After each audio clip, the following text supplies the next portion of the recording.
Olá, boa noite. Hoje é quinta-feira. Gente, o ano está acabando. Vocês perceberam? Vocês perceberam que dia é 8 de dezembro? Hoje já é 8 de dezembro. O ano voou, está acabando. E hoje é o episódio número 24 do Diálogos com a Construção, né? O último episódio do ano, porque no episódio seguinte é dia 15, nós vamos ter uma festa de encerramento da Rede Construção Digital Industrializada, não vai ter diálogos, e depois já é Natal, olha só, e depois já é ano novo, aí a gente vai voltar só o ano que vem. Mas este último, este de número 24, vai ser top 10. O que nós vamos discutir? Nós vamos discutir as tendências da construção para 2023. Quais as tendências em ESG, industrialização e transformação digital. E ainda tem lançamento de e-book aqui hoje. Olha só. Quem vai estar conosco? Olha as feras que estão conosco hoje. Márcia Menezes, nossa especialista em ESG, diretora da Unidade de Negócios de Inovação e Tecnologia, nossa líder em ESG, estará conosco hoje. Nosso guru da industrialização, Paulo Oliveira, o CEO da Aratal Modular, a startup da industrialização.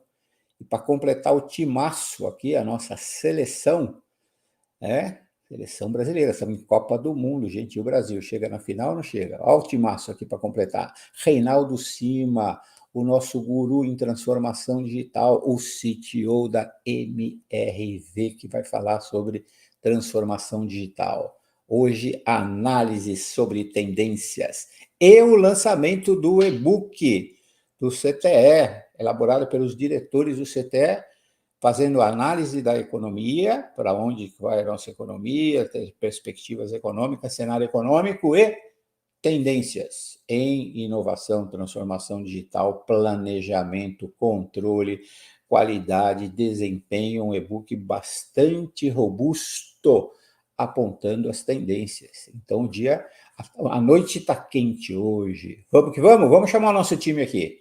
Vamos chamar a Márcia Menezes, boa noite, Márcia. O Paulo Oliveira, boa noite, Paulo. E o Reinaldo Cima, boa noite, Reinaldo. Tudo bem com vocês? Boa noite. Márcia, boa noite. Boa noite. Paulo, boa noite. Beleza? O time está aqui. Eu estou me sentindo um verdadeiro Tite hoje, convocando essa seleção de craques aqui. É de Vinícius Júnior para cima aqui. O negócio aqui está bom, hoje está bom aqui. Vamos ver. E a Croácia vem amanhã, hein? O que você acha que vai dar, Paulinho? Vai dar? O que dá amanhã? Qual a sua previsão amanhã? Brasil, jogo difícil, 2-1. 2-1. Márcia, qual é o placar? Não me atrevo. Não me atrevo. Pô, eu passo. E o Reinaldo, qual o placar? Eu estou otimista. 3-0, Brasil. O Neymar vai brilhar amanhã. É isso aí. Aí, turma, vamos no chat aí. Vamos fazer o bolão do chat, o bolão do diálogos aí. Vamos colocar aí as previsões aí. Vamos ver. Vamos ver a Elisete, quanto que acha que vai ser, a Jéssica, o Bruno Soares, aí a turma, o Geraldo Casagrande, o Marcelo Gense, Juliana Nakamura. Vamos botar aí, vamos ver. No final, a gente vai ver como é que estão as previsões. Só não vale botar placar positivo para a Croácia. Senão a gente deleta o cara que colocar placar para a Croácia. Deleta o cara, já baixa o cara. Muito bem. Vamos começar a nossa conversa. Inicialmente, o que eu gostaria? Vocês se apresentassem, cada um de vocês, quem são vocês, que empresa vocês representam aqui, e desse um blazinho sobre a atuação profissional, quem é quem aqui, só para a turma que está assistindo sintonizar. Nós somos cavaleiros aqui. A dama, Márcia Menezes, quem é você? Eu vim aqui só para te ver. Se apresenta aqui.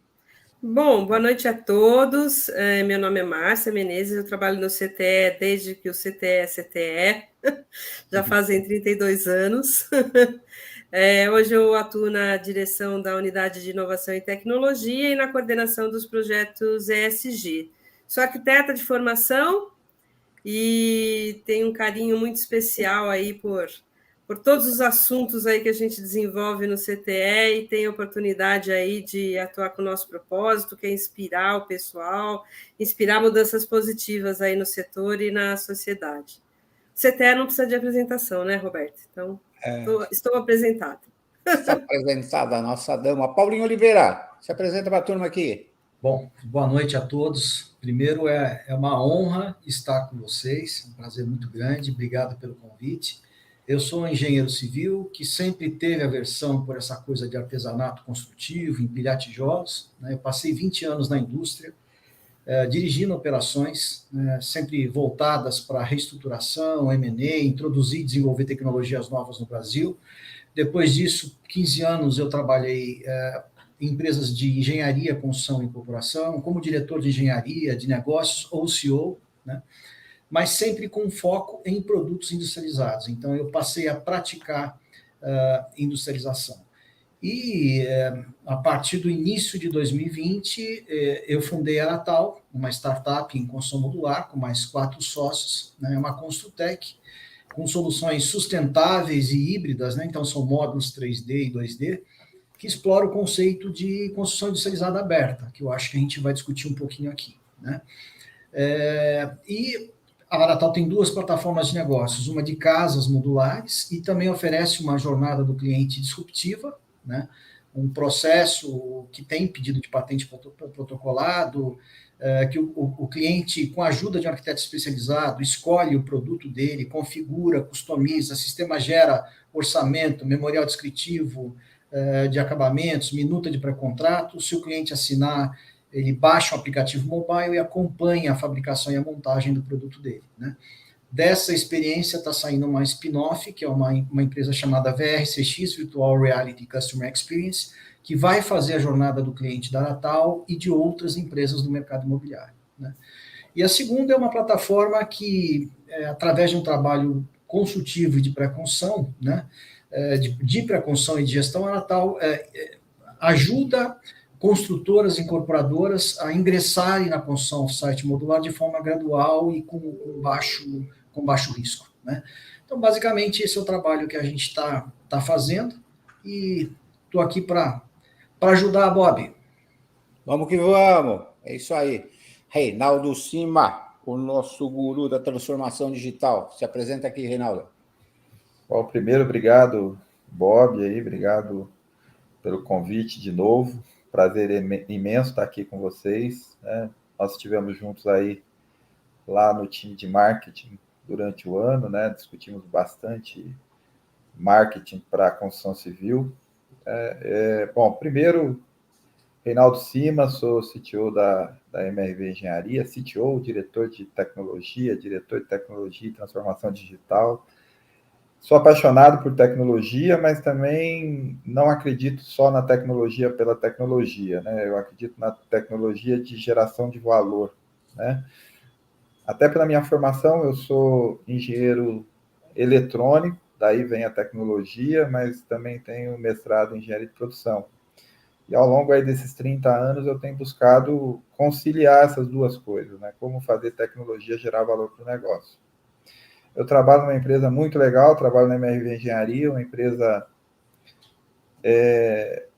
que tem tecnologia no processo construtivo há muito tempo. Ela foi precursora em vários modelos aí, construção baseada em forma de concreto, por exemplo, né? Estamos olhando aí essa questão da fábrica off-site, tem muita coisa bacana que aconteceu no processo construtivo da MRV em termos de tecnologia, e isso habilitou aí, logo depois da abertura de capital, essa veia de digital, né, que foi o que me fez entrar para o grupo. Eu estou na MRV há 14 anos, e nesses 14 anos a gente construiu muita coisa legal de digitalização. Primeiro, para melhorar os processos internos, depois para otimizar os processos internos e agora, mais recentemente, para melhorar a experiência do cliente e gerar novas fontes de receita, né? Gerar modelos diferentes de negócio. Nós criamos recentemente a Alugo.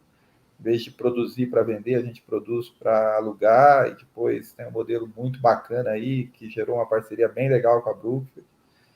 Estamos nos Estados Unidos com a Résia, que tem um modelo similar à Lugo. Trabalhamos com a Urba, que é uma empresa de urbanização, né, focada em loteamento. Enfim, acho que vocês conhecem um pouco da gente. Uhum. Espero ajudar aí nessa palestra aí com o Paulo e com a Márcia, sempre bem conduzido aí pelo Bob. Prazer estar aqui. Muito bom. É isso aí, turma. Tem vários placares aqui. O Marcelo Gentes quer matar a gente do coração. 0-0 no tempo corrido aqui e 1-0 na prorrogação. Ó, Marcelo Gentes, você mata todo mundo do coração. Vamos que vamos. O Reinaldo Silva, ele comentou aqui, né? Estive aqui o ano todo na comunidade de marketing digital, só para quem não conhece, não está familiarizado com a linguagem, ele está falando da nossa rede. Nós temos uma rede, que é a Rede de Construção Digital Industrializada e Sustentável, que é um grupo de 110 empresas, a cadeia produtiva toda, que fica o ano todo. É um ecossistema de inovação que a gente divide em comunidades. Tem a comunidade de marketing digital, a comunidade de industrialização, empreendimentos sustentáveis, canteiros de obras inteligentes. São 10 comunidades técnicas. O ano que vem nós vamos ter 15. Eu vou fazer um spoiler aqui, hein? Comunidades. Deu tão certo essa história das comunidades que a gente vai para 15 comunidades e faz um trabalho conjunto. São especialistas de várias empresas, fundos de investimento, incorporadora, construtora, projetista, fabricante de material, que troca experiências, aporta os seus conhecimentos e a gente vai desenvolvendo jornadas, né, de conhecimento, de troca de conteúdos e projetos de inovação. Nós estamos lançando, cada comunidade dessa lança um e-book, 10 e-books que estão saindo agora em janeiro próximo, de altíssimo nível, né? Muito legal. Então, é isso aí. Quem não participa ainda desse ecossistema, estando interessado, é só mandar aqui pelo chat ou entrar em contato conosco lá no CTE, que a gente analisa aí e vamos que vamos. Vamos lá, vamos começar o debate. Márcia, nós vamos fazer 2 análises aqui na nossa live hoje. Até onde a gente caminhou em ESG, industrialização e transformação digital, no Brasil agora, até onde, e quais são as tendências para 2023, o que vem aí. Então, nada como olhar para o passado, o que a gente já acumulou, né, no setor, na nossa jornada, e o que vem para frente, quais são as tendências. Então, analise o passado e vamos para o futuro. Márcia, vamos começar pelo ESG. Como é que se avalia? O ESG é um movimento mais recente, né? Do que a industrialização e a transformação digital. Como é que se avalia a evolução do movimento ESG nesses últimos 2 anos? Como é que a gente avançou, né? No CTE, a gente tem 96 empresas em processo de ESG. Fundo imobiliário, incorporador, consultor. Dá uma geral. Avanços. Depois, a segunda parte da live, a gente vê futuro. O que vem para 2023? Legal. Bom, no setor, a gente fala que o setor da construção é um setor, às vezes, muito conservador, que demora a adotar, né, novas tecnologias, novas soluções e tal, mas a gente teve uma grande surpresa nesses últimos 2 anos, né? Meio que junto com o movimento de todo o mercado, de todos os setores, o setor da construção acompanhou, a gente percebeu que ele acompanhou. Anteriormente, antes desses 2 anos, a gente falava em sustentabilidade, era muito voltado para empreendimentos, né? E ainda tem bastante coisa voltada para empreendimentos e não trazia muito esses conceitos de sustentabilidade, os conceitos de questões de responsabilidade socioambiental para dentro da organização. Com o ESG, com essa necessidade que apareceu através dos fundos de investimento, hoje os bancos também estão dando muita atenção para aquelas empresas que que entendem as suas responsabilidades socioambientais, né? A gente percebeu que principalmente as incorporadoras e construtoras, que acho que são as que puxam, né? Elas estão tentando entender como que as suas organizações podem olhar de uma forma maior, mais corporativamente para esses temas, né? Então, foi bastante interessante e eu diria que foi até acelerado é uma coisa que a gente não vê muito no setor da construção. O Roberto comentou, né? Oi? Tem um eco aí. O Roberto comentou, né? A gente do ano passado para cá, a gente tem atendido aí, através dos nossos programas de implantação ESG, quase 100 empresas, né? Algumas são mais focadas na obra, outras são mais focadas na incorporação, temos projetistas, temos fabricantes de materiais, temos os fundos também de investimento que optam mais para a linha do portfólio, mas está todo mundo prestando realmente atenção nessa questão do ESG. A gente viu que é um movimento bastante acelerado que aconteceu agora. Enfim, acho que está num ritmo bem interessante, mas nós estamos ainda no estágio de aprendizado, né? De entender como é que a gente coloca cada um dos temas dentro das nossas organizações. Acho que esse é o estágio que a gente se encontra agora. Entendi. Márcia, você comentou que os fundos de investimento e os bancos, né, vêm puxando isso, e, no segundo momento, as incorporadoras e construtoras vêm engajando também, né, no movimento ESG. Existe uma entidade, só para o pessoal se conectar, né, que é mundial, que é o GRESB, que é o Global Real Estate Sustainable Benchmark. Essa entidade é uma entidade sem fins lucrativos, ela dá nota ESG para os fundos de investimento. Ela fica lá na Holanda, né? E o CTE foi convidado pelo GRESB para representá-los no Brasil. E foi muito interessante uma live que eu fiz com o CEO deles, no final do ano passado, setembro do ano passado, faz um ano e pouquinho. E ele comentou algo muito interessante na live, né? Ele falou: Bob, olha o que está acontecendo. Né? Ele falou em inglês, obviamente. Bob, what's happening? Os fundos de pensão e os fundos soberanos, ou seja, o capital raiz, eles têm vindo ao GRESB, eles têm ranqueados 1.500 fundos de investimento. Olha que dado interessante, né? Em todo o mundo. Eles têm vindo ao GRESB e perguntado o seguinte: eles dão nota de 0 a 10 aos fundos. Eu quero saber o seguinte: quais são os fundos que têm nota de 7 a 10? Porque eu quero investir só nesses fundos. Eu não quero mais investir em fundo que tenha nota abaixo de 7. Ou seja, olha o recado que ele deu. O capital raiz passa a ter o critério de investir em fundo de investimento que esteja ranqueado de 7 a 10. Ou seja, ESG passou a ser, nota em ESG passou a ser critério de investimento, de fundo de investimento. Ou seja, o ESG veio para ficar e veio para ser selecionar, vamos dizer assim, fundos de investimento a serem investidos. Ou seja, a cadeia produtiva vai descendo, né? O fundo de investimento é selecionado e ele, então, vai passar a selecionar empresas e empreendimentos que ele vai investir e assim sucessivamente.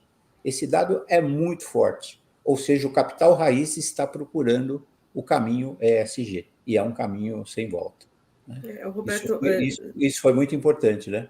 Só para complementar, né, a gente também, para conseguir apoiar principalmente as 85 empresas que são mais incorporadoras e não estão nesse chapéu do GRESB, né, que ele é muito focado nos ativos e no portfólio, a gente criou uma metodologia aqui no CTE em que a gente trouxe para o chão de fábrica, digamos assim, né, para o canteiro, o que é que todos esses rates que tem por aí, e avaliações, ISE, SASB, GRI e tal, como é que a gente traz aqui para o nosso quintal, né? E a gente criou uma metodologia em que a gente tem aplicado aí como ponto de base para caminhar e para a evolução de todo mundo, né? Que é um caminho longo, né? Não é um caminho muito curto. E é bem interessante também ressaltar que não começa do zero, né? Que a gente começa, na verdade, resgatando tudo que as empresas já têm e organizando um pouco o pensamento das empresas para trazer esses temas em suas estratégias, né? Então, esse estágio aí de autoconhecimento é um pouco o que a gente está tá desenvolvendo aí com a maioria das empresas que a gente tem atendido aí. Perfeito. Muito bem. Bom, SG, então, é esse movimento recente, tem os fundos de investimento, as empresas, né? Referencial GRESB e um referencial próprio para o setor. Paulo, e a industrialização? Como é que tem avançado no Brasil? Bom, para responder essa questão, eu vou falar um pouquinho sobre contexto e aí a gente responde. Bob. Tá.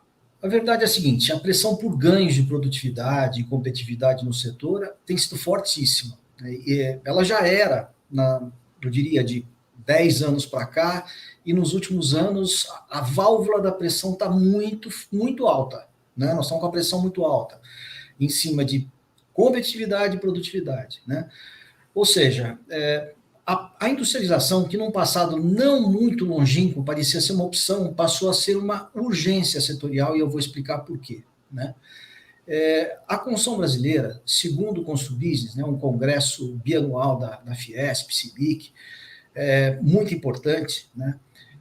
A última edição foi de 2021 e o Construbusiness relata o seguinte: nós perdemos uma média anual de 4,4% ao ano de produtividade entre 2014 e 2019. Para quem acha que isso é muito e está bom, nós perdemos mais 6,1% em média de 2019 a 2021. Ou seja, isso não é sustentável. Né?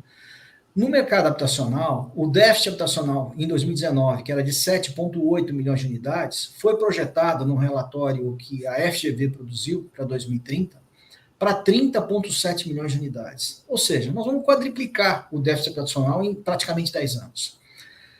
A construção tradicional não tem conseguido gerar ganhos de produtividade, muito pelo contrário, né, para que a gente equalize problemas dessa magnitude.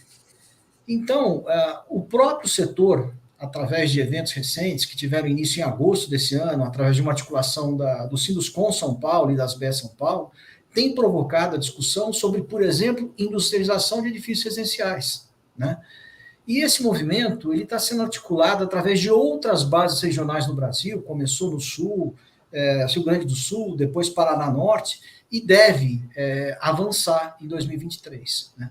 Por quê? Por conta de uma preocupação grande. A gente não vai conseguir produzir, simplesmente isso. Né? A gente chega nos canteiros de obra hoje, não estamos num boom e está faltando gente. Como é que produz? Né? Então, nessa esteira, a gente tem projetos do Ministério da Economia, como o Construa Brasil, né, que foi lançado em abril desse ano, e que está investindo em 9 metas relacionadas à convergência dos códigos de obras e edificações, melhoria do processo de concessão de alvarás para construção, difusão e expansão do BIM, né, como desdobramento da estratégia BIM-BR, e ainda incentivo à coordenação modular, construção modular e construção industrializada. Então, tem mobilização e senso de urgência setorial, né, e do próprio país em relação à importância e à urgência da industrialização. Bom, felizmente, a industrialização da construção, a construção modular, a construção off-site tem avançado mais rapidamente no Brasil nos últimos anos. Né? Nós temos aí várias operações de M&A registradas, envolvendo, por exemplo, Tec Verde, Brasil ao Cubo, NOA, Urban, né? E um investimento substancial feito pela Tenda também, numa fábrica de produtos industrializados com chassi em wood frame, né, em Jaguariúna. Então, nós estamos investindo nos mais variados tipos de chassi estrutural e sistemas construtivos. Né? O market share da construção industrializada ainda é muito pequeno, né? E a gente tem barreiras importantes a serem superadas, mas a gente está evoluindo com firmeza. As perspectivas são muito boas, isso vai gerar muita oportunidade, né? Já que a própria industrialização da nossa construção, como eu coloquei, é uma questão agora de sobrevivência. Né? Aí eu queria destacar iniciativas importantes que são convergentes. O trabalho da RCDI+S, eu tenho a honra de participar, é sensacional, né, do CTE em Redes, né?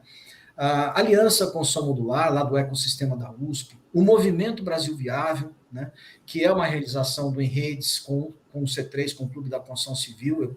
Eu coordeno esse movimento, você participa, Bob, né, que é um movimento em prol do avanço da industrialização da construção, eliminar os gargalos, as barreiras que impedem o avanço mais rápido da construção industrializada. E eu até quero dar um spoiler aqui, convidar quem nos assiste para poder entrar lá no site do Brasil Viável, www.brasilviável.com.br, para aderir esse movimento, né? Seja PJ, a empresa, a corporação, ou a pessoa física, o profissional, não tem custo nenhum para adesão, porque a gente precisa de massa crítica para continuar conseguindo quebrar gargalos importantes, como a questão tributária, a diferença tributária entre a construção industrializada e a tradicional, financiamento para a construção industrializada, etc. Então, basicamente, o momento é um momento que eu diria que nós estamos entrando numa espiral de crescimento da construção industrializada no Brasil. Bora. Perfeito. Muito bem. Estamos caminhando em SG, estamos caminhando em industrialização. Reinaldo, e a transformação digital? Principais conquistas do setor nesse campo, como é que você vê? Bacana, Bob. Primeiro eu queria conectar a transformação digital com os dois temas anteriores, né? Uhum. Assim, a MRV, ela atuou muito forte aí nessa questão do ESG.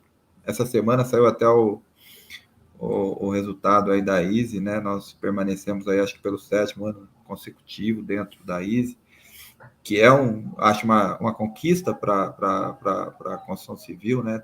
A gente está lá e representar o setor assim, e ver aí 100 empresas já preocupadas com isso, né?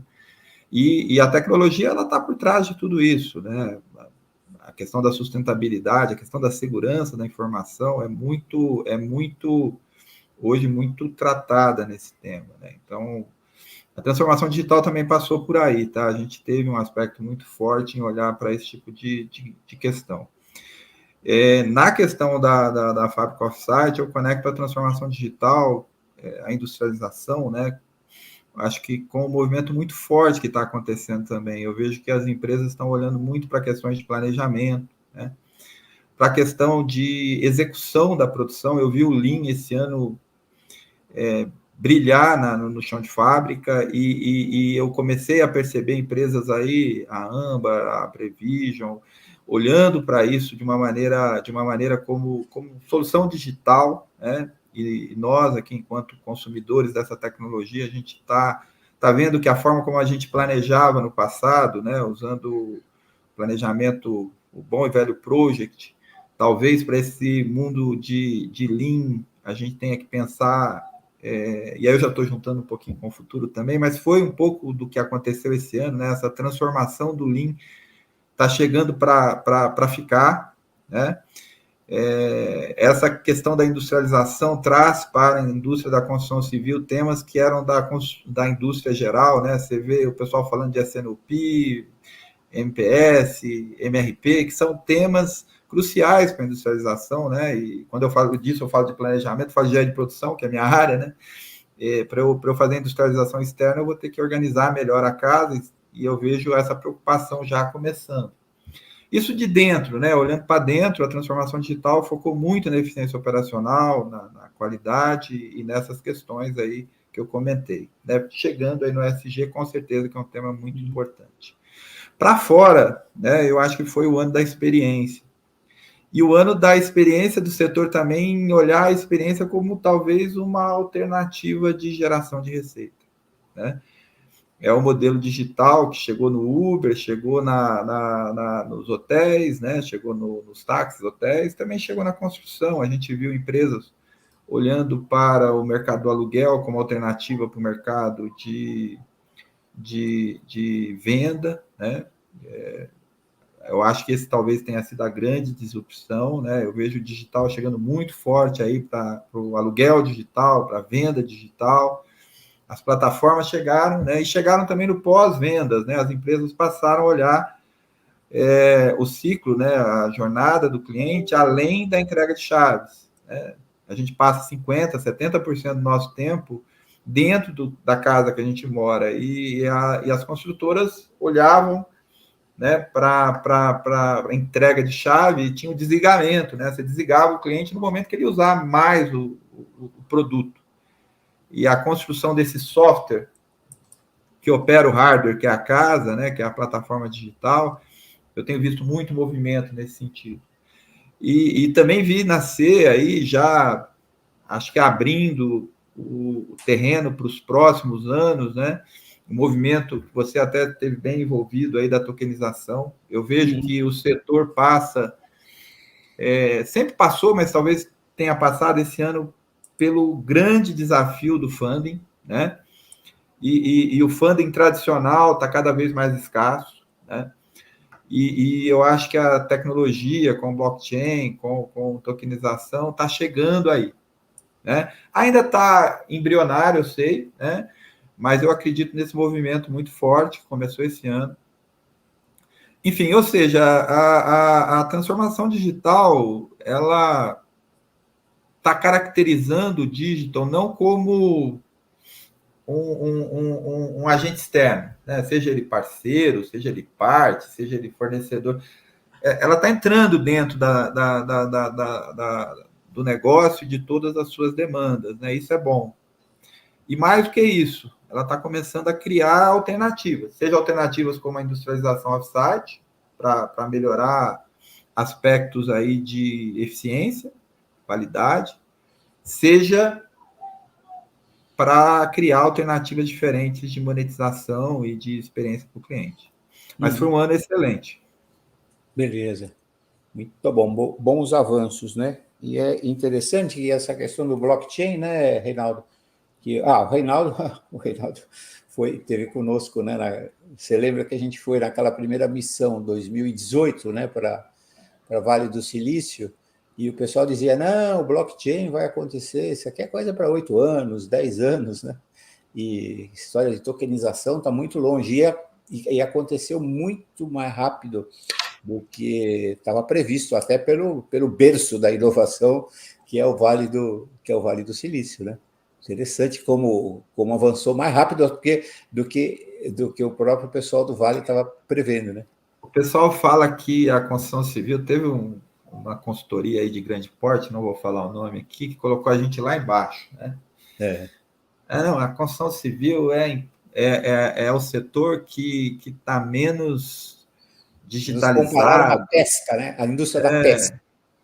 Eu acho que eles precisam rever os conceitos, porque o que eu tenho visto é muito diferente disso. Não estou falando da MRV, porque eu trabalho lá há 14 anos, mas eu estou falando do setor, né? Eu tive a oportunidade aí de conhecer várias empresas, o que está acontecendo de inovação é comparável com qualquer outro setor. Eu acho que, como todo lugar, né, Bob, tem sempre aquele. Eu brinco que tem sempre 3 tipos de empresas, né? As que fazem acontecer, as que deixam acontecer e as que perguntam o que aconteceu, né? É só você se classificar bem onde você quer estar. Mas isso tem em todos os setores, e a construção civil está na vanguarda em algumas coisas, como no blockchain, que nem você está falando. Blockchain, se você pegar na própria rede, né? Na rede de construção digital e sustentável. Cara, nós rodamos 800 profissionais rodaram esse ano nas comunidades técnicas. Você sabe que é 800 profissionais de altíssimo nível. Você pegar 110 empresas que rodaram na rede, é uma elite da construção e 800 profissionais altamente qualificados gerando inovação. Como que é um setor que se compara à pesca? É sacanagem, né? Dizer que a gente se compara à pesca. Espera aí, pô, vamos valorizar mais a engenharia brasileira, né? E a arquitetura brasileira. Espera aí, menos. Bom, isto é para até onde andamos. Agora, e 2023? Agora vocês vão ser vamos fazer análise agora, análise de tendência. O que nos espera? Márcia, e aí? 2023?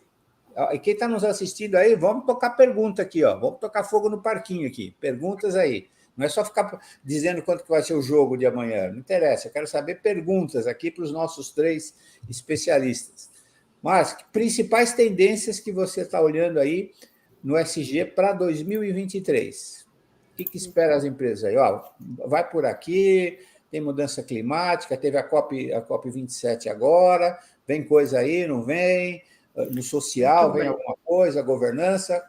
dá um sinal aqui que vem 2023. Tendências. Bom, tendências, né?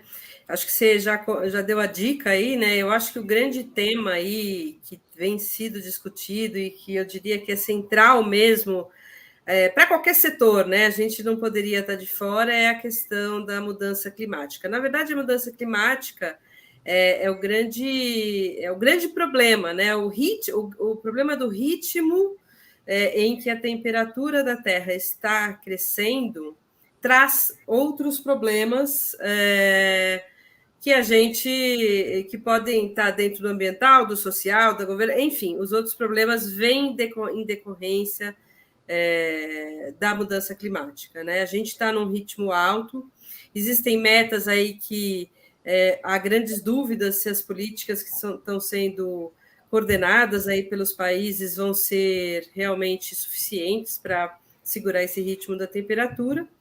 E, na verdade, toda essa história do próprio ESG é uma grande provocação para as empresas, para o mundo empresarial, de como, na verdade, as empresas podem contribuir para esse assunto, né?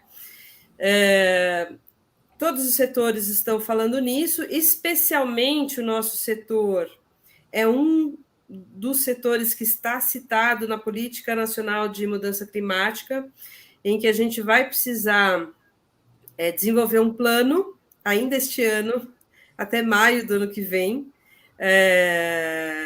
com metas de redução mesmo de emissões, né?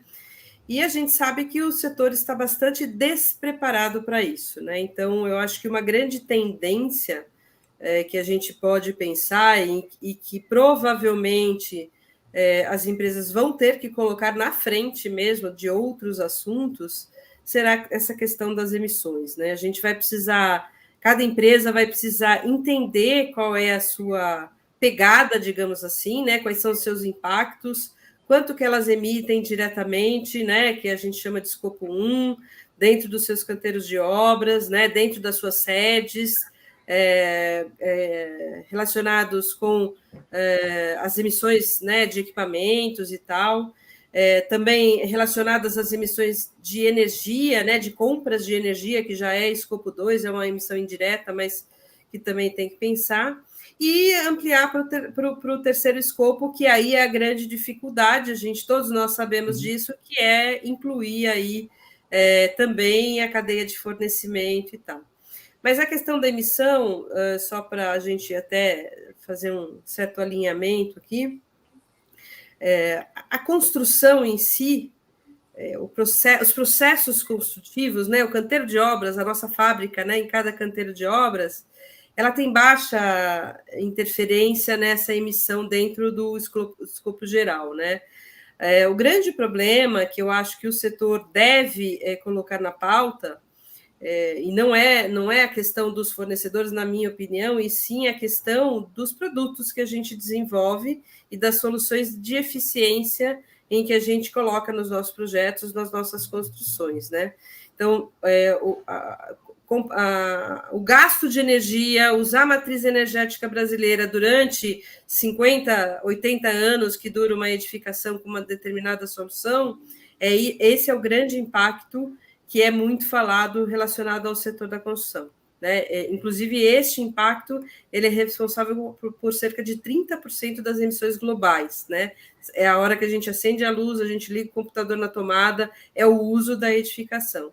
Então, a gente está preocupado, sim, com as nossas produções, com os materiais que a gente usa e tal, mas a gente não pode perder de vista que a solução mesmo de projeto é a que vai interferir agressivamente nessa redução de emissão. Então, eu acho isso uma coisa muito importante que todo mundo tem que se conectar, entender o que está gastando, entender o que está projetando, e toda a cadeia, na verdade, precisa ter soluções que vão se juntar, né, naquela obra, naquele edifício, ou mesmo se for uma infraestrutura urbana, iluminação pública, etc., isso tudo é que vai fazer a diferença. O outro ponto que também é um caminho crítico é a questão dos recursos, né? Os recursos naturais estão se escasseando. Então, a gente realmente tem que começar a adotar soluções construtivas mesmo, materiais e soluções industrializadas, aí, conectando um pouco com o que o Paulo está falando, para efetivamente usar os recursos de forma muito racional e olhar com bons olhos para a circularidade, para reuso, para descarte adequado, para não descarte, né? Olhando mais para um consumo consciente, né? Então, acho que no ambiental essas questões são muito críticas. A questão social, ela é uma questão que o setor da construção ele tá muito envolvido de uma forma positiva, porque é um setor gerador de emprego por princípio, né? Então, ele traz essa positividade. Então, eu acho que uma grande tendência é as empresas olharem com mais carinho para essas pessoas que estão no nosso canteiro e trazer realmente um desenvolvimento dessas pessoas dentro do canteiro, né? Os agregados, digamos assim, que não são funcionários próprios, mas são subcontratados, e trazer dignidade, trabalho adequado, remuneração adequada e tal, acho que na questão social. Mas, nessa questão social, a gente também tem que olhar um pouquinho o fora canteiro, né? As comunidades em que a gente está interferindo, olhar como é que você pode contribuir para aquela comunidade em que você está colocando uma nova obra, né? A gente não pode esquecer que a gente está construindo novas cidades, novos fluxos de pessoas, questões de mobilidade. Então, eu acho que começar a entender a sua responsabilidade na comunidade também tem que ser uma peça importante aí no ESG, né? E no G, né, que seria o da governança, eu acho que, não sei se é uma tendência, mas talvez seja até uma necessidade, realmente todas as empresas, sei que umas estão mais avançadas do que outras, incorporarem nas suas organizações os princípios de integridade, os princípios de ética e o princípio de compliance, né? Ou seja, a conformidade, seja ela legal, seja ela normativa, seja ela dos princípios da própria organização.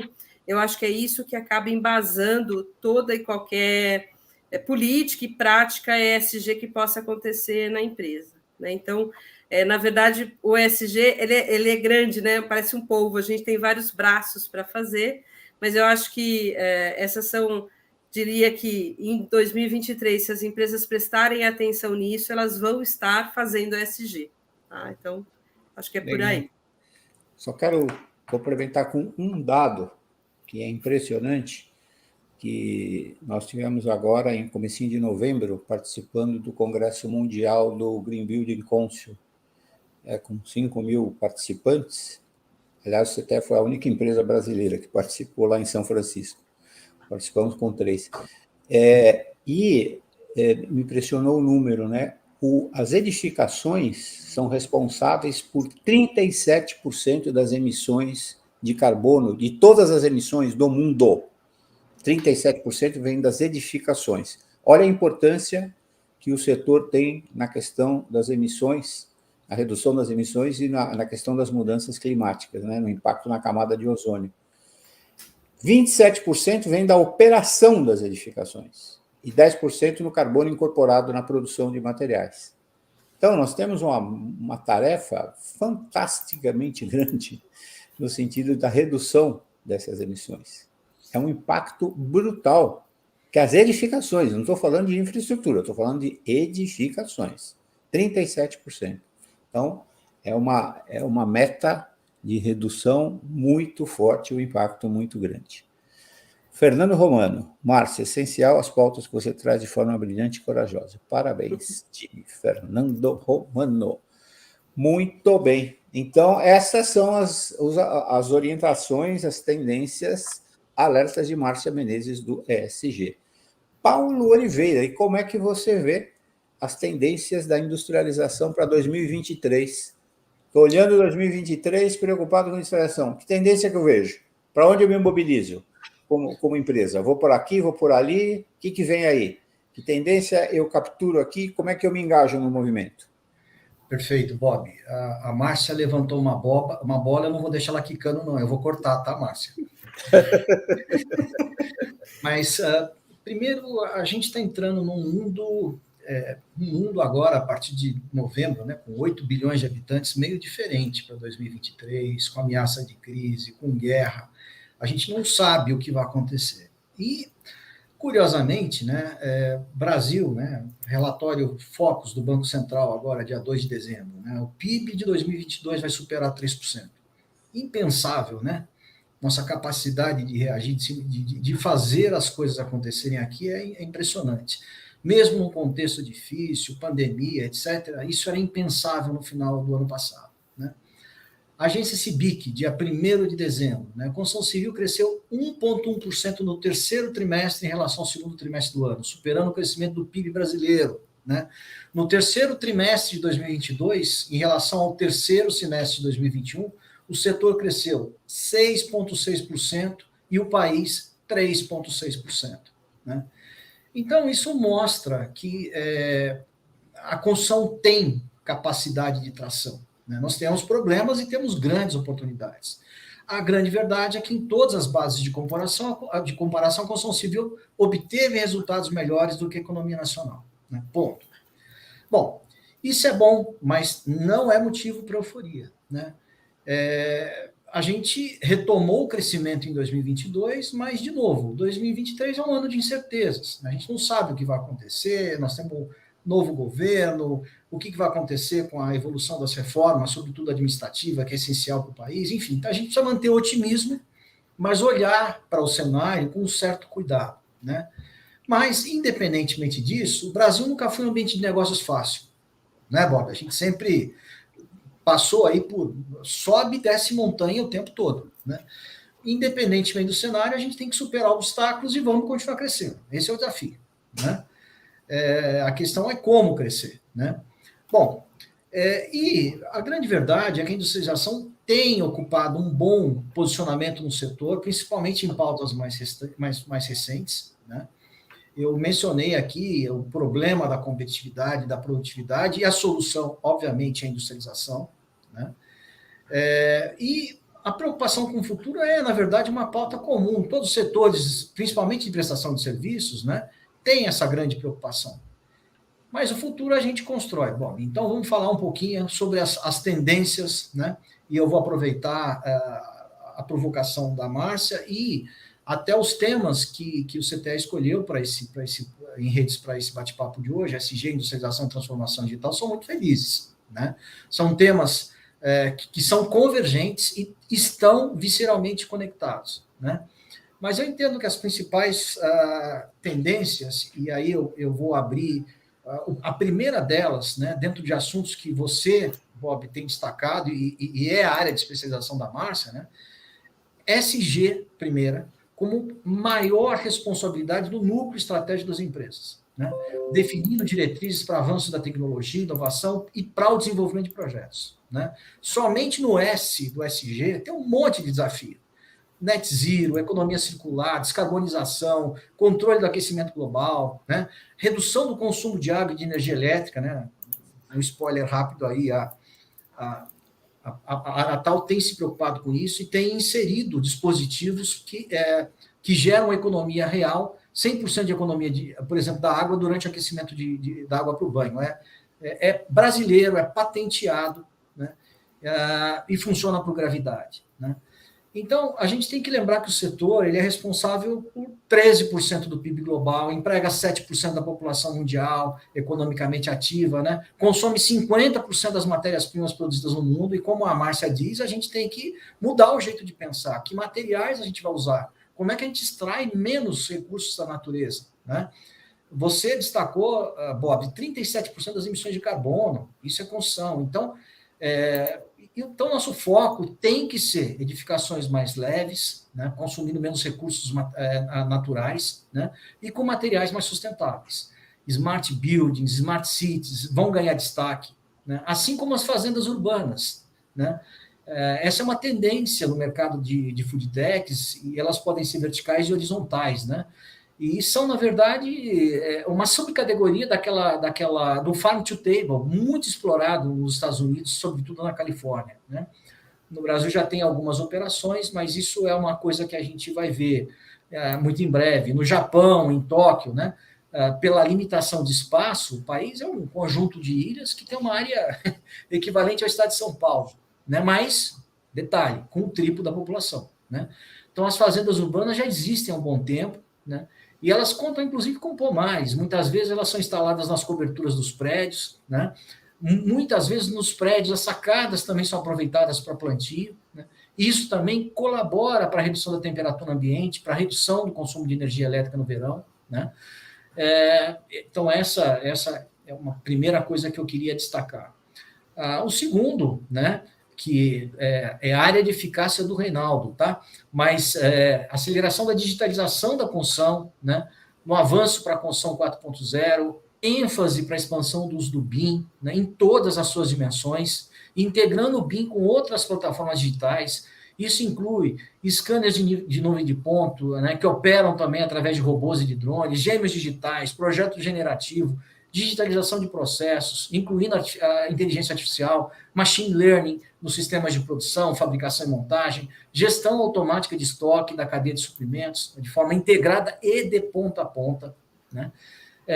Conectada também com a demanda e com os processos comerciais, né? E, por fim, né, mas aí certamente está a cereja do bolo, né? Aproveitando também uma bola que o Reinaldo levantou, a gestão digital dos canais de venda e de marketing, sobretudo para a elevação da jornada do cliente para um outro patamar, né? Usando realidade virtual aumentada, né? Cada vez de forma mais realista e imersiva, e avançando para o metaverso. E aí eu quero destacar uma coisa importante aqui, as empresas não podem se esquecer disso. A jornada do cliente, ou Customer Experience, é a razão de ser da indústria 4.0. Né? Então, nós deveremos ter um foco maior de investimentos em startups e plataformas para aceleração de negócios conectados à jornada do cliente. Né? Quarto ponto, né? Maior foco na pré-construção, através da colaboração, integração no desenvolvimento de projetos de soluções de engenharia, trabalho de cadeia de valor, trabalho abrangente, integrado, né? Integrando, inclusive, competências, antecipando, reduzindo incerteza de projeto para as etapas preliminares, quando a gente consegue impactar melhor custos, prazos, recursos, né, desempenho, né? Além também do uso na pré-construção, do Lean, da engenharia simultânea, da engenharia análise do valor, do target costing, para que a gente possa atingir metas de projeto mais agressivas. Sempre com foco em custo e prazo, obtendo produtos mais eficazes, né? E um fluxo ágil contínuo de produção, né? Ou seja, produção aqui é fabricação e montagem para a gente que está falando de industrialização, né? Garantindo a construtibilidade. Então, isso é importante, a pré-construção se presta a isso, né? Outra coisa importante é o desenvolvimento de edificações mais inteligentes, com mais sensores, né? Para indicação automática da necessidade de realização de uma manutenção preditiva, para a gestão do consumo de água, gás, energia, gerando economia para os usuários, né? Edificações mais conectadas com o cliente, facilitando a sua rotina e proporcionando experiências novas, né? E, por fim, né, o forte avanço da industrialização, claro que é uma tendência, né, sobretudo da construção off-site, modular, né, construção off-site dentro do modelo de industrialização aberta, né, para que a gente possa, de fato, encarar de frente essas questões dos problemas da produtividade, falta de previsibilidade de custos e prazos no setor de construção, que é mortal, né, é triste isso, né, gerando menor desperdício. Nós estamos falando em coisa, do ponto de vista físico, né, com construção off-site modular, 80% menos desperdício, né, físico, em volume, do que a gente obtém na construção tradicional. É muita coisa, gente, né? Para quem tem as preocupações que a Márcia colocou aqui, e ela é de todos nós, né, tem que ser assim. 50% de redução do prazo como potencial, né, para a construção off-site modular, 20% de redução dos custos, né? Claro que isso depende de escala, né? E temos que superar algumas barreiras que eu já coloquei aqui, né? E como você mesmo diz, Bob, industrialização é SG na veia, né? Ela já traz consigo produtos mais sustentáveis, menor desperdício, menor retrabalho, maior segurança na operação, menor emissão de CO2, menor consumo de água e energia na produção também, não é só no uso, né? Enfim, então, essa é além de, claro, melhor qualidade, menor custo de operação e manutenção, e, como a Márcia disse, né, o grande foco é operação e manutenção. 80% do custo está aí, não está na produção, né? Então, ainda nesse campo da industrialização, como tendência, eu entendo que vai haver uma intensificação no desenvolvimento de empresas especializadas em fabricação e montagem de partes da edificação. Ou seja, fabricação e montagem de componentes, de sistemas e de subsistemas construtivos, né? Por exemplo, vedações internas, vedações externas, chassi estrutural, módulos, sejam eles volumétricos ou painelizados, kits prediais, kits de sistemas prediais e de sistemas de cobertura, por exemplo, né? Então, nesse caminho, vai ter um investimento maior em startups e construtecs, entendo que esse movimento que é forte vai crescer, né? Que são operações que têm uma forte capacidade de inovação e de transformação, né? Que criam, de fato, a disruptura dos modelos convencionais de negócios, né? A gente precisa disso para acelerar e tracionar empresas mais tradicionais, que têm buscado cada vez mais, agora já com senso de urgência, né, caminhos para a industrialização através da construção off-site modular. E por falar em construção off-site modular, para não perder a oportunidade, eu citei exemplos aqui de operações brasileiras que estão indo muito bem, né? Mas quero aproveitar a presença do Reinaldo aqui. A MRV tem uma operação nos Estados Unidos, investimento brasileiro lá. Parabéns, show, né? A Gerdau também é acionista lá da Plant Prefab no Canadá, né? É bandeirinha brasileira lá fora, né? Na construção off-site modular. Então, eu diria que essas seriam, na minha visão, as principais tendências, e vamos com fé que isso gera muita oportunidade para todos.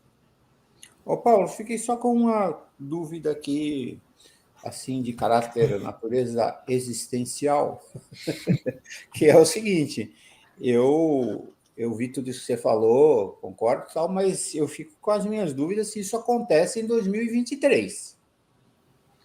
Eu acho que, assim, como assim, um rol de tendências de futuro, eu até concordo, mas, sinceramente, não consigo visualizar isso acontecendo em 2023. Eu acho que tende, né? Futuramente vem toda essa... porque é muito parrudo o que você colocou aí, entendeu? Vem uma visão futurista que vem, mas eu acho que ainda em termos de industrialização vem coisas menores, com mais calma e tal. Eu acho que vem uma industrialização aberta, eu acho que vem componentes de fachada, né? Que é um pouco na linha que a gente vem discutindo na rede. Acho que vem com mais calma, né? Eu não acho que vem tão disruptivo como você está falando ainda em 2023. O que você acha? Você tem razão, né? Eu estou olhando para o futuro, né?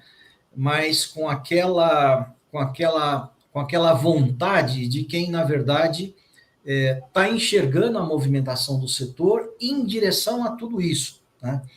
Eu acho que a vida é assim, a gente primeiro aprende a engatinhar, depois fica de pé e anda, e depois a gente aprende a correr, né? Então, a sequência é essa, né?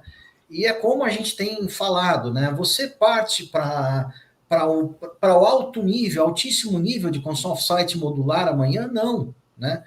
Quem está na construção tradicional, a primeira coisa que faz nem é industrializar, é inserir elementos de racionalização, é racionalizar a construção tradicional. Esse é como se a gente estivesse subindo uma escadinha de degraus.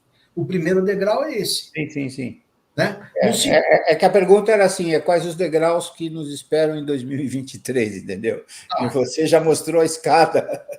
Eu acho que eu fui lá para o último degrau da escada, perdão, né? Mas, não, só para para quem está nos assistindo, senão o cara já fala assim, Perfeito, nossa, perfeito. Mas eu acho estou que o perdido na primeiro vida, passo, nem tudo isso aí eu não me preparei ainda. o primeiro passo na industrialização será certamente a inserção de elementos de construção off-site no modelo de construção industrializada aberta na construção tradicional. Sim, E a partir daí também módulos, né? Eu acho que se a gente olhar para a industrialização particularmente, dentro desse conjunto de coisas que a gente colocou aqui, né? Esses serão os próximos passos e é o que a gente vai ver seguramente ser mais acelerado em 2023. Legal. Reinaldo, entra agora você agora. Entra rasgando que já vai chegando. E aí? E transformação digital? O que vai impactar o setor em 2023? Tem coisa que vem aí, né? Você sabe. Você já me deu aula sobre isso. Agora eu quero que você dê aula para todo mundo aqui. Como é que é? O que vem aí? O que nos espera em 2023? Você sabe que essa dinâmica aqui me fez lembrar... aqui em Minas seria um cotô para um covô, né? Assim, um cotô, um covô. Não, mas foi bem legal, só para a gente dar uma descontraída. Bom, primeiro aí, Paulo, não vou na sua defesa aí, eu acho que existem estágios, cada um está num estágio diferente. É bom a gente ter essa visão que você trouxe. E fica difícil para mim aqui, viu, Bob? Depois da Márcia, depois do Paulo, eu vou ficar aqui tentar achar alguma coisa que eles não falaram ainda e repetir outras, né? Ou, repetir não, reforçar, né? Eu aprendi que você não repete, você reforça. Bom, primeiro eu concordo totalmente com eles, eu acho que o caminho para 2023, eu só diria assim, se a gente pudesse dividir isso em 3 grandes grupos, eu dividiria primeiro o grupo da estabilização, como tendência, até como tendência. Né? Eu falo isso porque eu venho do movimento de transformação digital de 14 anos. Eu falava isso, que transformação digital você não faz do dia para a noite.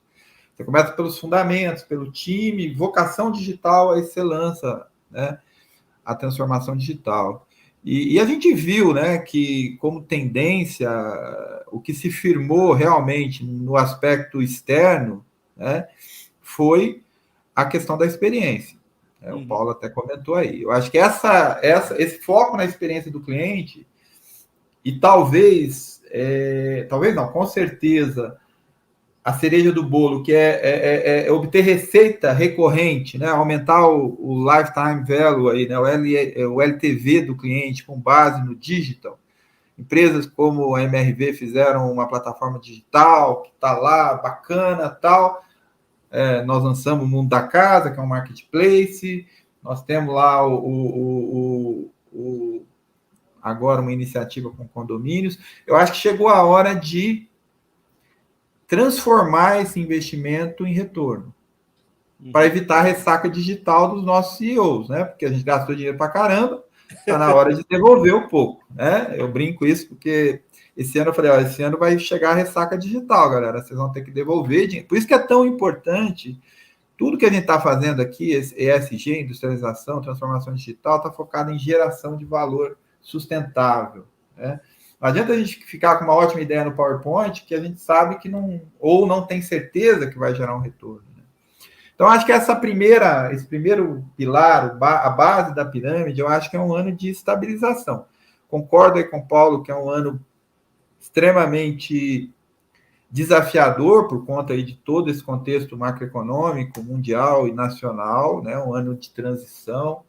Estou bastante otimista também, mas é um ano de transição.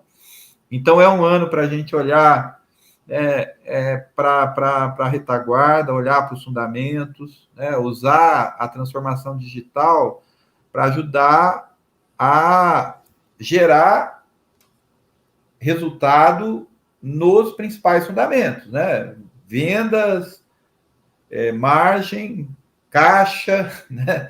A gente não ESG, que hoje eu acho que é um dos grandes pilares também. Então, é um ano para canalizar a transformação digital, para suportar esse momento de transição que a gente está passando. Né? E aí eu entro no terceiro ponto, né, que eu acho que é o ponto mais legal. E eu acho que, de novo, né, algumas empresas mais apressadinhas já começaram a experimentar isso em 2022, né? Mas eu acho que em 2023 isso vai ser muito mais forte, né? A IoT, por exemplo, o Bob já fala sobre isso há um tempão, né?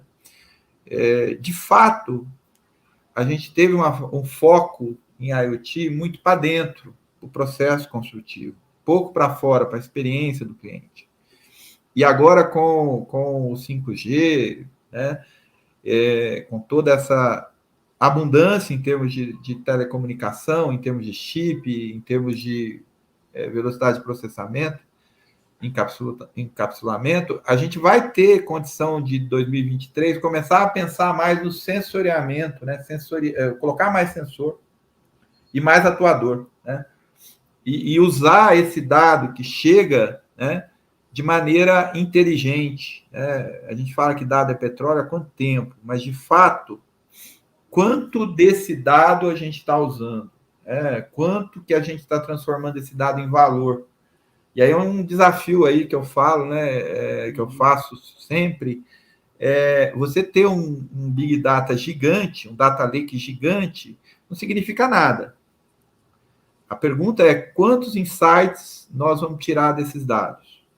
Seja para gerar mais lead, para aumentar as vendas, seja para mudar o produto que a gente oferece, resolvendo um problema de experiência, um problema de ESG, né? Seja para criar um novo produto, que talvez o cliente nem saiba vender esse novo produto. Usar um ecossistema todo mapeado por IoTs e um ecossistema de Data Analytics, Advanced Analytics, inteligência artificial, que gere continuamente insights que desafiem e que questionem, né? Eu acho que essa talvez seja um lugar não tão longe, tá, Bob? Eu acho que a gente já está preparado, tem muito dado. Eu acho que em 2023, mais do que em 2022, marketing vai assumir um lugar muito especial na vida da construção civil. Em um momento em que a gente tem que trazer leads, a gente vai no momento em que a gente tem LGPD, no momento que a gente tem DLP, segurança da informação, a gente trabalhar essa questão do marketing digital para adquirir dados do mercado e acelerar vendas e melhorar a experiência, né? Eu acho que a questão do blockchain que a gente comentou, né, com o Web3, eu acho que é uma realidade. Começou pequeno, eu acho que agora vai escalar para a questão interna também de rastreabilidade, mas externa para funding, né? Eu vejo muito forte a tokenização entrando aí, né? Um crowdfunding tokenizado, né? Um consórcio tokenizado. Eu entendo que isso não está longe. Está longe os cartórios. Se você me falar tokenização, igual a gente imaginava 2 anos atrás, para melhorar o registro, não sei se acontece em 2023. Já tenho dúvida disso, né? Vejo movimentos interessantes, a Caixa, por exemplo, com certificações digitais. Esse é um tema que a gente falou pouco, né? Em 2022 foi o ano da transformação. 99% dos meus contratos hoje são digitais. Sim. Né? Eu acho que o blockchain aí talvez chegue, não sei, acho que não. Metaverso é uma promessa. Que eu não vou falar nomes aqui, mas a gente sabe de empresas gigantes que quebraram a cara com o metaverso. Como é que a gente aplica isso para a construção civil? Inteligência artificial, né? Realidade aumentada, realidade virtual, para substituir o decorado virtual, a gente já viu que deu certo. MRV hoje, todos já são assim. Colocar o metaverso conectado a isso, excelente. Eu, por exemplo, estou usando o metaverso para conectar aqui na TI a gente tem um problema do home office, né? Estamos colocando o metaverso aí, para conectar pessoas, né? Substituir o Zoom. É um caminho. Perfeito. Enfim, o Bob, Paulo e Márcia, né? Eu vejo 2023, primeiro, consolidação de tudo que nós fizemos até aqui. Não é tendência, mas vai ocupar um esforço danado da gente. Eu vejo que a industrialização vai mudar a forma de olhar, né? O BIM, como o Paulo falou, né? O BIM conectado ali, né? O BIM 4D, 5D, 6D, conectado ao Lean para fazer a questão da produção digital de fato acontecer, né? A verificação da qualidade, O Bob quase não trabalhou com isso. Ligar o IoT aí, né? E no mundo externo, metaverso, experiência e tudo isso que eu comentei. É um pouco disso, Bob. Perfeito. Muito bom. Perfeitamente aí. As análises estão sendo feitas. Vamos ver algumas perguntas que o público tem? Depois nós vamos lançar o e-book aqui do CTE para dar o grande finale. Olha lá. Alxisto Medeiros, lá de Fortaleza. Essa é para o Paulo. Ô, Paulo, para você aqui, ó. Por que o Paulo vai? Todos não, porque o Paulo é que fala sobre isso. Fala em construção modular, mas omite a nossa norma de coordenação modular. E aí, Paulo? Bom, a norma vai ser revista, né? Existe uma norma, ela não é nova, ela é antiga, né? Ela é importante, acho que o primeiro passo para a gente falar em construção modular, né, é começar a criar padrões, né?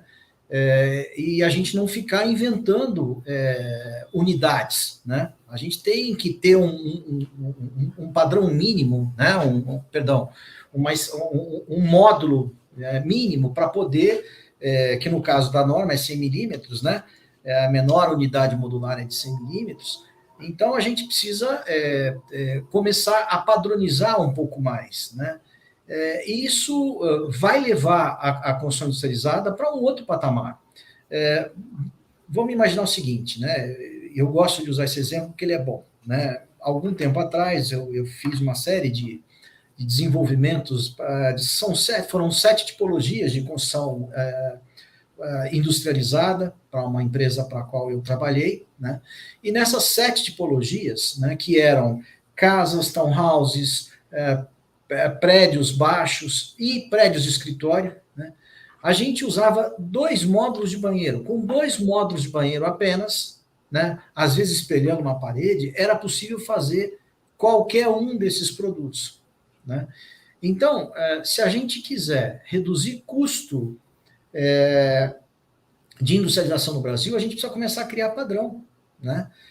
Será que a gente não consegue desenvolver fabricantes de módulos que possam fabricar padrões para a gente? Porque, poxa, de uma forma mais simplista, tá? Os arquitetos que me permitam, eu não estou falando de produtos especiais, né?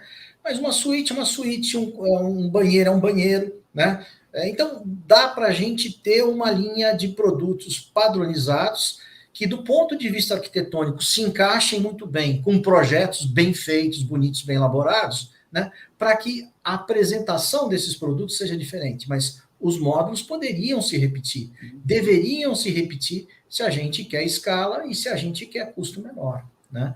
Então, o primeiro passo, independentemente de qualquer coisa, antes de sair fabricando, né, construção modular, é justamente a coordenação modular, é o princípio, é a base para isso tudo. O X está corretíssimo, é importante, muito importante. Ótimo. A segunda pergunta é Paulo Oliveira da Aratal. Alguma ação está sendo feita nas universidades, pensando que os futuros engenheiros irão conviver cada vez mais com a industrialização da construção? Perfeito, Cláudio. Eu gostaria que a gente estivesse fazendo mais, mas isso não é verdade, né?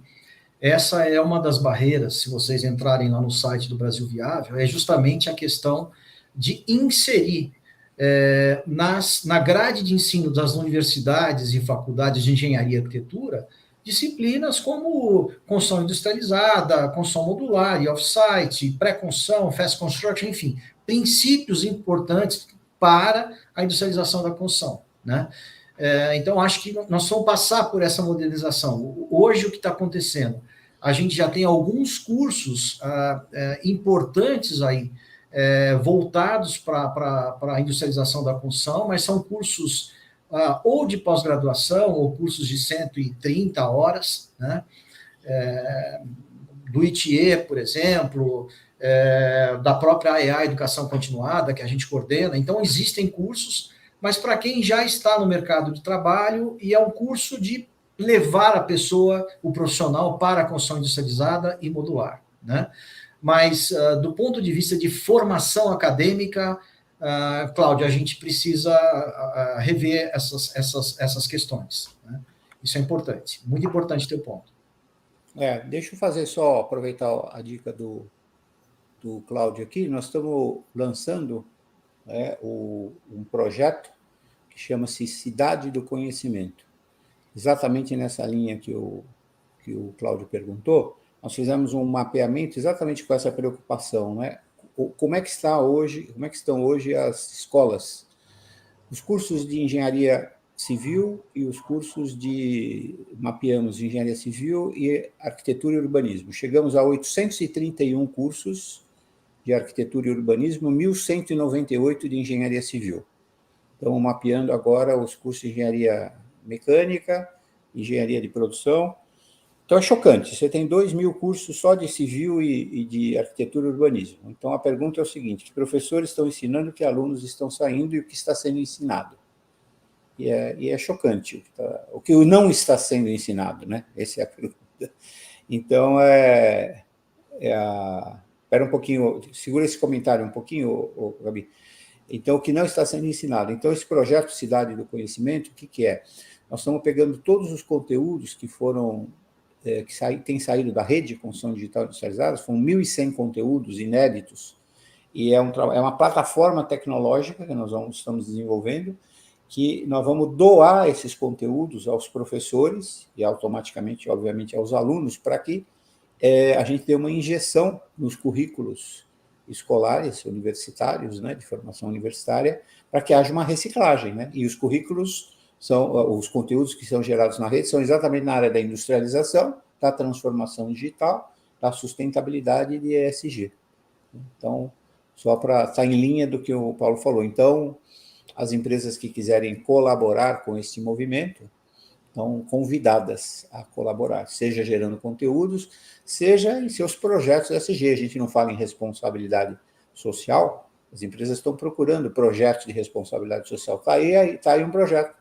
Vamos colaborar com as futuras gerações de profissionais que vão conduzir o setor daqui a alguns anos. E nós precisamos ter profissionais bem qualificados para conduzir o setor. Tá? Então, querem investir em projetos ESG? Está aí a Cidade do Conhecimento à disposição. Quer colocar o comentário da professora Regina, que está em linha com o que o Reinaldo colocou? A professora Regina Ruschel, nossa companheira lá da Unicamp. Boa noite, excelente conversa. Tenho tentado ingressar na aplicação de inteligência artificial no projeto e construção. Sinto falta da competência em análise de dados. Teremos que buscar conhecimento fora da engenharia civil.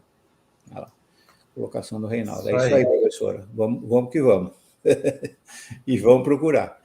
Tem uma última pergunta, eu acho que é a última, creio eu, do Jensen, Marcelo Jensen. Reinaldo, quais os mecanismos que vocês têm usado para avaliar o valor agregado de cada iniciativa ESG na MRV?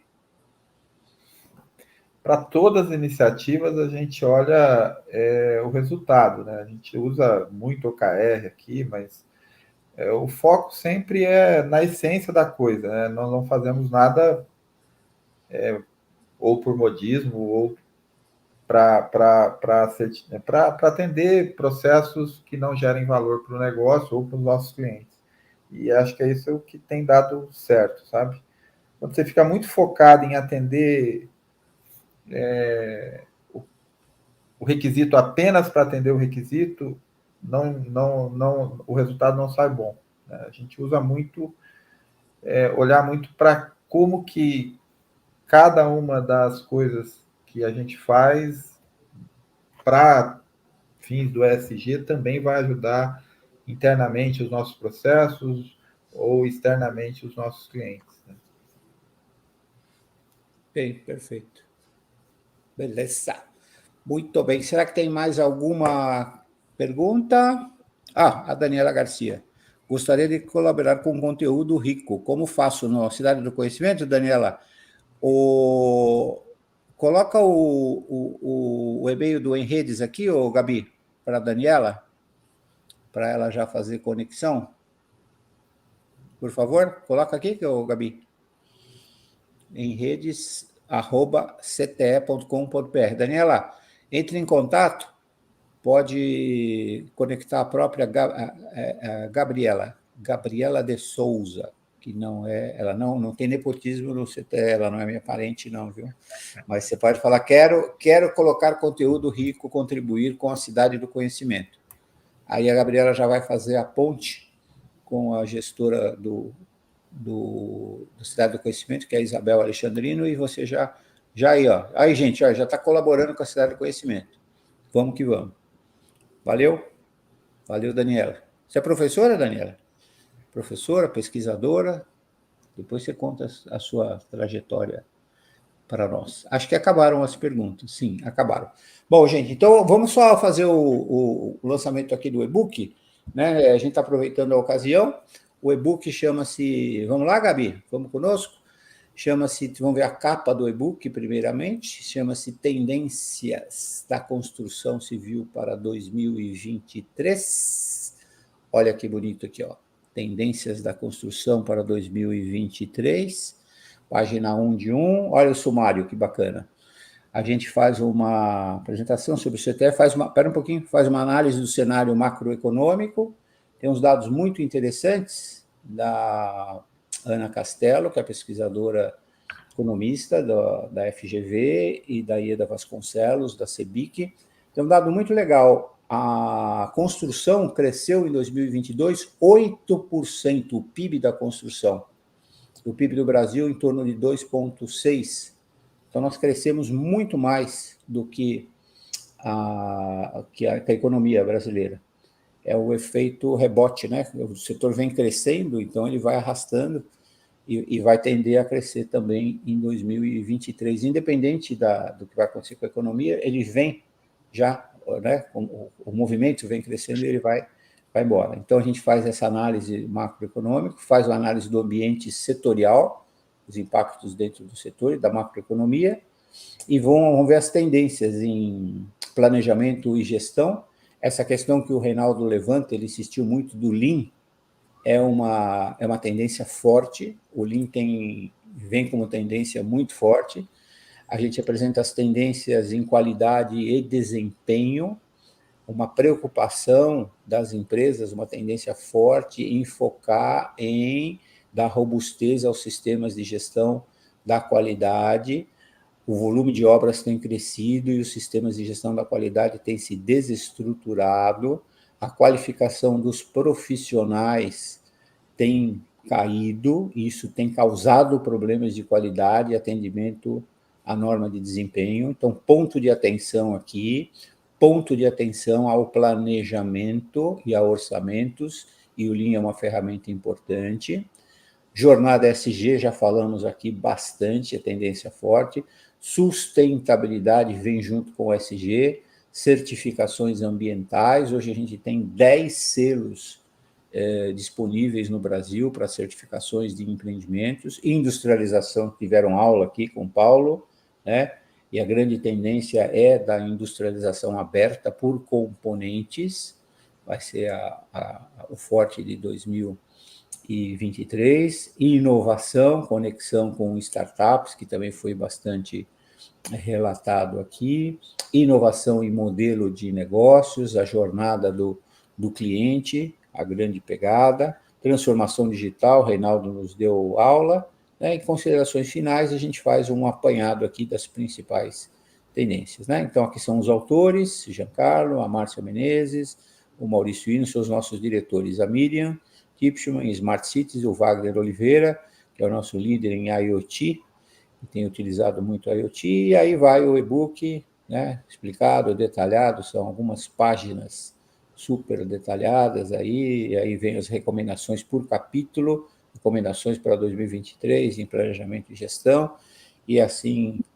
sucessivamente, um e-book super recheado aí com várias informações, está à disposição de todos vocês. Para baixar este e-book, temos aí um QR Code, que a Gabi vai colocar à disposição de vocês, certo, Gabi?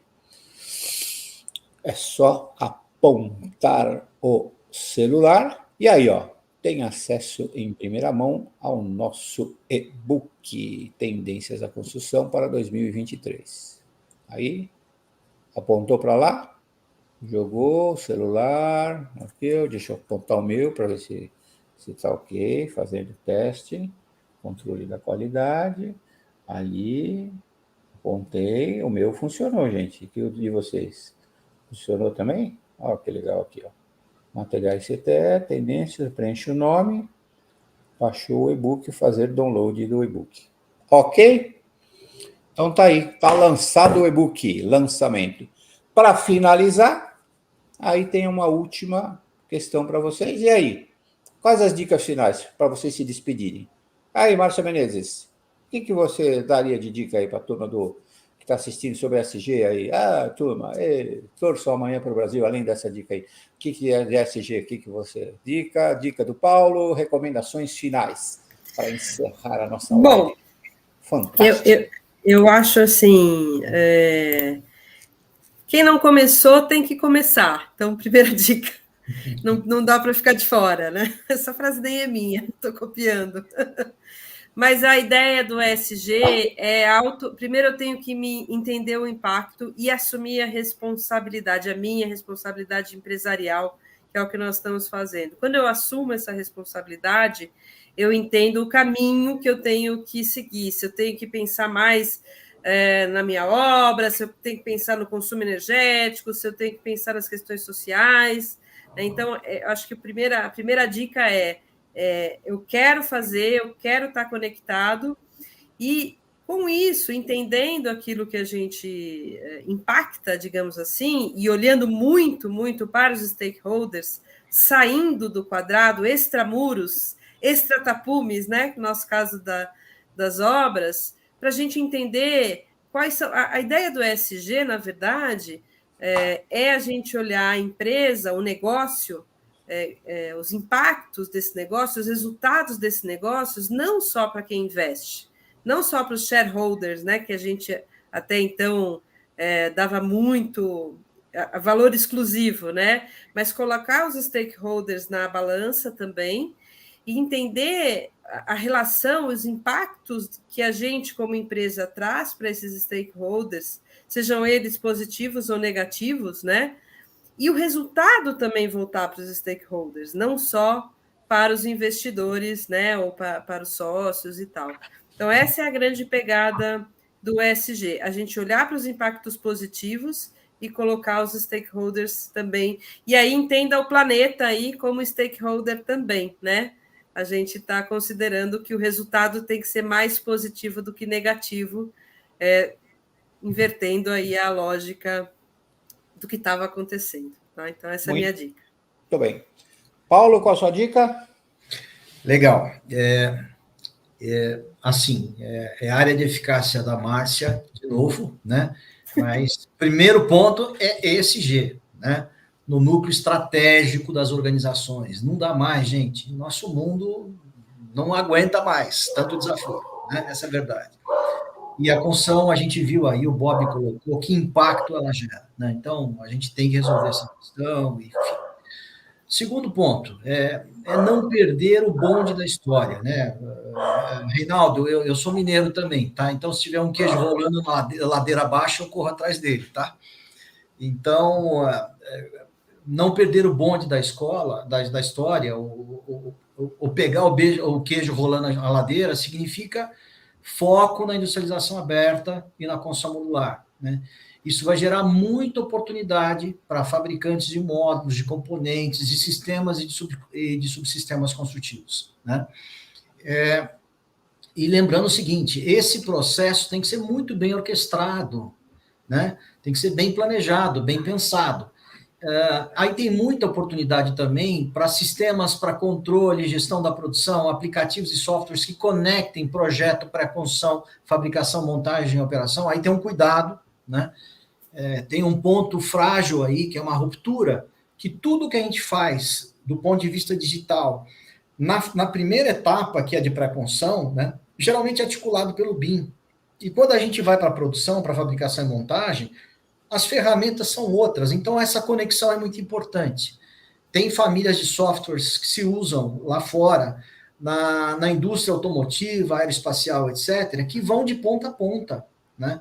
Então, a gente precisa também trazer essas coisas para dentro da realidade da construção, né?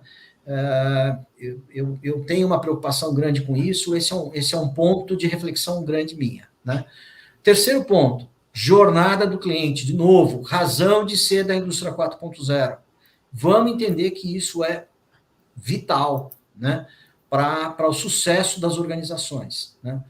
Quarto ponto, né, transformação digital e, de novo, vamos botar o BIM para rodar em todas as suas dimensões e conectados com as outras tecnologias digitais. E último ponto, né, lembrar que tecnologia e inovação é fundamental, mas no cerne das organizações, o que está são as pessoas, né?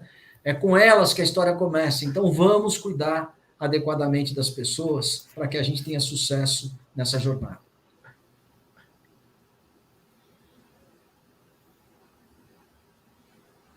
Tá no mudo, Bob. Não sei se... Recomendações finais, Reinaldo, dica, para não atrapalhar aqui. Legal. Sempre Bom, a minha recomendação é fazer o que a Márcia e o Paulo falaram, tá? Mas assim, sério mesmo, né? Eles falaram quase tudo que precisava ser dito, né? Eu agregaria isso, né? Aqui a gente tem um ditado que diz que tem dois ditados que eu acho que são importantes, né? O primeiro é que cavalo arriado só passa uma vez na frente da nossa casa, então não vamos perder a chance para pegar. Eu acho que tem vários cavalos aí passando, né? A industrialização, o SG, né? O blockchain, mas tem um outro também que diz que para quem não sabe para onde vai, qualquer caminho serve. Então cuidado com o cavalo que você vai pegar. Porque também se você não tiver... Não faça nada por moda. Porque o meu concorrente está fazendo, ou porque eu assisti lá no CTE, ou procure a essência, né? Tem um cara muito bom aí que eu gosto demais, chama Simon Sinek. Ele fala, comece sempre pelo porquê, depois vá pelo como, né? Que são as hipóteses para atingir o porquê, e aí discuta o quê, né? Eu sou tecnologia, eu estou no quê? Vamos fazer o BIM, vamos colocar blockchain, vamos fazer metaverso. Beleza. Mas por quê? Qual dor que eu estou resolvendo? O que eu estou gerando de valor? Por que eu estou fazendo isso? Comece sempre pelo porquê. E não esqueça de discutir o como, né? O como é essencial antes da ferramenta, né? Eu vejo muita gente fazendo esse negócio de trás para frente e dá ruim. Como diz meu filho, dá ruim. Eu acho que a gente tem fazer SG só para publicar no jornalzinho interno ou externo não é por aí, né? Assim como industrialização, né? Normalmente as dores que esses caras vão tratar são dores reais, né? O SG não saiu por moda, saiu porque o ambiente está do jeito que está, saiu porque a construção contribui com a degradação, né? A sociedade, né? A governança, enfim. Se eu tenho uma grande dica, comece pelo porquê, né? E faça o que a Márcia e o Paulo sugeriram aí. E me chame para dar suporte com as ferramentas de transformação digital, né, Reinaldo? Aí o trio fica imbatível. Exato. Evita moda. Eu vejo muita gente pegando modismo, cara, assim... agora é Web 3. O cara não fez nem bem o Web 2, já está querendo o Web 3 e nem sabe para que serve o Web 3. Né? Então, acho que é por aí. Outro dia eu entrei num debate lá, o cara falou assim, não, o negócio agora é a indústria 8.0. Falei, caceta, eu não consegui nem entender a 4.0 direito. O cara está falando que agora o negócio é 8.0. Falei, 8.0 já? Caramba! Eu parei na 3,5, não cheguei nem na 4 ainda, o cara já está na 8. Tá bom, vamos lá. É isso aí. Tá bom, gente. Valeu. Agradecer a Elisete Cunha aqui. Aí já deu um tchau aqui, a Ana Carolina Brengar gostou também, Ana Carolina. O Manuel Ribas curtiu também, a live foi excelente. O Mário Rueira Júnior, boa noite a todos, parabéns pelo evento. O pessoal gostou, hein? Curtiram aqui, ó. Bastante. Tem vários comentários aqui, né? Aprendi bastante também. Obrigado aí, viu? Obrigado, Bacana. Paulo. Obrigado, Legal. Márcia. Agradecer a quem nos assistiu, agradecer a Márcia, agradecer ao Paulo, agradecer ao Reinaldo. Realmente, juntar esse trio aqui é um privilégio. Para mim, coordenar vocês três é um privilégio dos poucos. Só fera aqui. É fácil coordenar gente assim, de altíssimo nível. QI alto, né? Aí, o meu QI até subiu um pouco hoje. Melhorou um pouco, deu uma subida aqui, legal. Então, galera, gente, namastê. Turma que está assistindo, eu só volto agora o ano que vem, tá? Aí, agora, o ano que vem. E é daqui a 15 dias, mas tudo bem. Semana que vem tem festa da rede, encerramento, depois tem campeonato, celebrar o Hexa campeonato. Será que vai dar Hexa mesmo? Quem sabe? Vamos ver, né? Não vamos botar o carro. Não vamos botar o boi na frente dos carros, né? Não botar o boi na frente dos carros. Vamos esperar. Gente, valeu. Namastê, obrigado. Tchau, obrigado, gente. Reinaldo. Obrigado, Paulinho. Obrigado, Marcelo Menezes. Vamos que vamos. Tchau. Até 2023. Curtam o e-book, leiam. Em dúvida, mandem perguntas. Tchau, tchau. Valeu. Tchau, gente. Namastê. Tchau. Vamos que vamos. Boa noite. Tchau.